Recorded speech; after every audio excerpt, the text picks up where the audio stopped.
জমকালো আয়োজনের মধ্য দিয়ে অনুষ্ঠিত হলো বাইফা অ্যাওয়ার্ড 2025। শুক্রবার 16 মে রাজধানীর চিন্ময়ত্রী সম্মেলন কেন্দ্রে বসে তারকাবহুল এই উৎসবের আসর, যেখানে যোগ দেন দেশের জনপ্রিয় সব তারকারা। লাল গালিচায় সম্মাননা জানানো হয় অতিথিদের।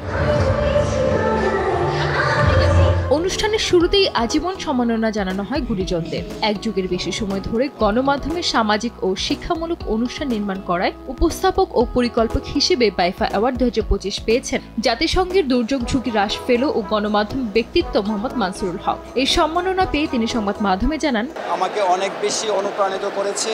আমি গত প্রায় 10 থেকে 12 বছর ধরে আমি গণমাধ্যমে প্রাকৃতিক দুর্যোগ এবং সমাজের বিভিন্ন ধরনের যে একটু উল্টাপাল্টা কিছু ছিল বা অনিয়ম ছিল, এগুলির ব্যাপারে আমি সাধারণ মানুষকে সতর্ক করার চেষ্টা করেছি। অনুষ্ঠানে চলচ্চিত্র, নাটক, ওটিটি সহ বিভিন্ন সেক্টরে বিশেষ অবদান রাখায় সেরাদের সম্মাননা জানানো হয়। তারা প্রত্যেকেই নিজেদের অনুভূতি শেয়ার করে সংবাদ মাধ্যমে জানান, আমরা খুব কষ্ট করে কাজটা করেছি।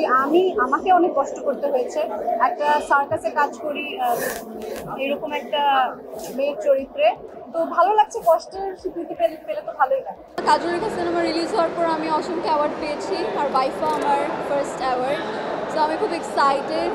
আমার কাছে ছোট বড় আলাদা করে কোনো পুরস্কার নেই, সব পুরস্কারই আমার কাছে সমান এবং প্রত্যেকবারই যখনই পুরস্কার পাই, সবচেয়ে বড় পুরস্কার মানুষের ভালোবাসা, দর্শকের ভালোবাসা।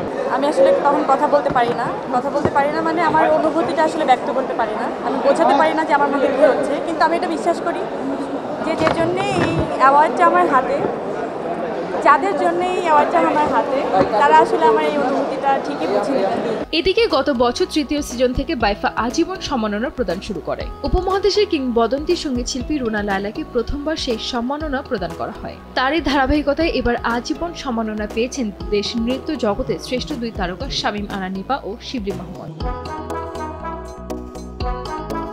আসলে আজীবন সম্মাননা কথাটার অনেক গুরুত্ব। সেটা পেতে যত কঠিন, রক্ষা করতে অনেক কঠিন। আমি এই পদকটা পাওয়ার পরে একটা জিনিসই ভাবছি যে রক্ষা করার দায়িত্ব আমাকে যে দিয়েছেন সেই বাইফা অ্যাওয়ার্ড আয়োজক, তাদের প্রতি আমি কৃতজ্ঞতা জানাচ্ছি। আমি যেন এই সম্মানটা রক্ষা করতে পারি। এদিন বাইফা নিয়ে ভবিষ্যৎ পরিকল্পনার কথা সংবাদ মাধ্যমে শেয়ার করেছেন বাইফা অ্যাওয়ার্ডের চেয়ারম্যান মেরিনা আক্তার। তিনি জানান, বাইফাকে নিয়ে আমাদের অনেক ভবিষ্যৎ পরিকল্পনা আছে। Baifa institute of film and arts, Baifa কিন্তু একটা ইনস্টিটিউশনাল মানে অ্যাওয়ার্ডে পরিণত হবে এরপর, এবং ইনশাআল্লাহ ফ্রম নেক্সট ইয়ার আমরা একাডেমিক অ্যাওয়ার্ড দেওয়া স্টার্ট করব। গুণীজনদের সম্মান দেওয়া সামাজিক দায়িত্ব বলে দাবি করে তিনি আরও জানান, গুণীদেরকে সম্মান করা এটা আমরা আমাদের সামাজিক দায়িত্ব মনে করি। যে জাতি তার গুণীদেরকে সম্মান করতে পারে না, সেই জাতি কখনো সফলতার শীর্ষে পৌঁছাতে পারে না। অন্য বছরের তুলনায় 2025 সালের বাইফা অ্যাওয়ার্ড বেশ সফলভাবে সম্পন্ন হয়েছে বলে দাবি বাইফার ডিরেক্টর রানা সাহার। এছাড়া আগামী বছরের আসর বৃহত্তর পরিসরে জমকালো আয়োজন করা হবে বলেও জানান তিনি। এবার তো চতুর্থ বাইফা আসর।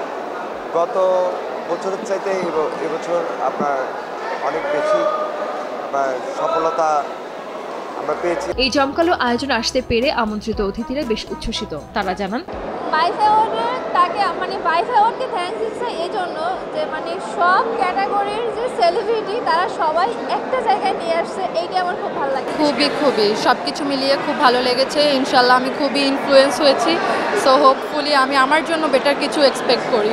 এ নিয়ে বাইফার তো চতুর্থ অ্যাওয়ার্ড হচ্ছে, তো বাইফার আয়োজন সবসময় খুব ভালো লাগে। এছাড়া বর্ণাঢ্য আয়োজনে নতুন ধারার প্রেজেন্টস ইটিভি চতুর্থ বাইফা অ্যাওয়ার্ড শোতে বিভিন্ন চমকপ্রদ পারফরমেন্স দেখিয়েছেন প্রার্থনা ফারদিন দিঘি ও বারিশা হক সহ আরো অনেকে। সঞ্জিত আক্তার, দেশ টিভি।